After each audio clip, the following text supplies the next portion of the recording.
বন্ধুরা, শীত তো প্রায় শেষের দিকে। যারা এখনো এই পিঠে একবারও খাওনি, বাজারে গুড় থাকতে থাকতে তাড়াতাড়ি একবার বানিয়ে খেয়ে ফেলো।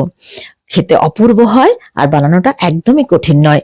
কোন রেশিওতে চালের গুঁড়ো, ময়দা আর সুজি মিশিয়ে ব্যাটার তৈরি করে এই পিঠে বানালে এরকম দারুণ ফোলা ফোলা সুন্দর তৈরি হবে, চলো দেখে নেওয়া যাক। বাই দ্য ওয়ে, আমি নাফিসা আর তোমরা দেখছো flavour and fest by Nafisa. চ্যানেলে নতুন বন্ধু হলে রিকোয়েস্ট করবো চ্যানেলটাকে সাবস্ক্রাইব করে পাশে থাকা নোটিফিকেশন বেলটাতে ক্লিক করে দিও পরবর্তী আপডেটগুলো পাওয়ার জন্য। যারা ফেসবুক পেজ থেকে দেখছো তাদেরকে অনুরোধ করবো পেজটাকে প্লিজ ফলো করে দিও। তো এখানে একটা বোলের মধ্যে 2 কাপ চালের গুঁড়ো, 1 কাপ ময়দা নিয়ে নিয়েছি আর দিয়ে দিচ্ছি হাফ কাপ সুজি, সামান্য একটু লবণ দিয়ে দিলাম। দিয়ে এবার এগুলোকে একসঙ্গে খুব ভালোভাবে মিশিয়ে নেব।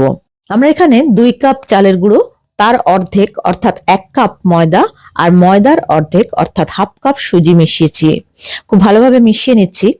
এইভাবে এই রেশিওতে চালের গুঁড়ো, ময়দা আর সুজি মিশিয়ে ব্যাটারটা বানালে একদম পারফেক্ট হবে। তো পাত্রটা একটু ছোট মনে হলো, একটা বড় পাত্রে ট্রান্সফার করে নিলাম। নিয়ে এর সঙ্গে অ্যাড করে দিলাম 1 কাপ লিকুইড খেজুরের গুড়। তোমরা চাইলে পাটালি দিয়েও করতে পারো। তো খেজুরের গুড় দিয়ে আগে এই ময়দার মিশ্রণটার সঙ্গে ভালোভাবে মিশিয়ে নিচ্ছি।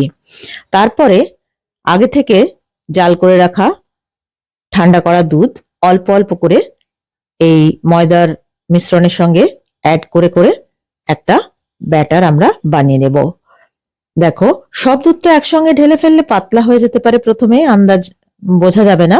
সেই জন্য অল্প অল্প করে এইভাবে অ্যাড করতে হবে আর একটা হ্যান্ড হুইস্ক দিয়ে এইভাবে ব্যাটারটাকে তৈরি করে নিতে হবে।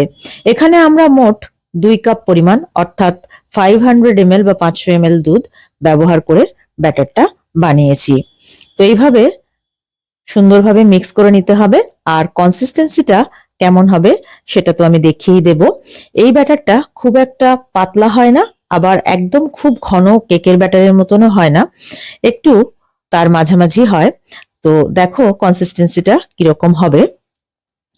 টোটাল আমাদের দুধ লিখেছে 2 কাপ বা 500 ml। দেখো আমাদের ব্যাটারটা অলমোস্ট রেডি হয়ে গেছে। এই কনসিস্টেন্সিতে ব্যাটারটা বানালে পিঠেটা একদম পারফেক্ট হবে। মনে হলো একটু মিষ্টি কম হয়েছে, তাই আরো 1/4 কাপ পরিমাণ গুড় এর সঙ্গে অ্যাড করে দিলাম। দিয়ে আবারও ভালোভাবে মিশিয়ে নিচ্ছি। খুব ভালোভাবে মিশিয়ে নেওয়া হয়ে গেলে এটাকে আমরা ঢাকা দিয়ে 15 মিনিট রেস্টে রেখে দেবো। দারুণ সুন্দর ফোলা ফোলা পিঠে করার জন্য কিন্তু এই রেস্টে রাখাটা খুব জরুরি। তো ঢাকা দিয়ে এটাকে 15 মিনিট রেস্টে রেখে দিলাম। 15 মিনিট পর ফিরে এলাম। দেখো, এই হচ্ছে ফাইনাল কনসিস্টেন্সি। খুব বেশি ঘনও না, আবার একদম পাতলাও না।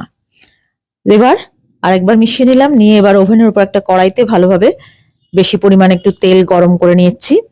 ফ্লেমটাকে মিডিয়াম টু হাইতে রেখে তেলটা বেশ ভালোভাবে গরম হয়ে গেলে একটা এরকম হাতা নিয়ে 1 হাতা ব্যাটার এর মধ্যে দিয়ে দিলাম।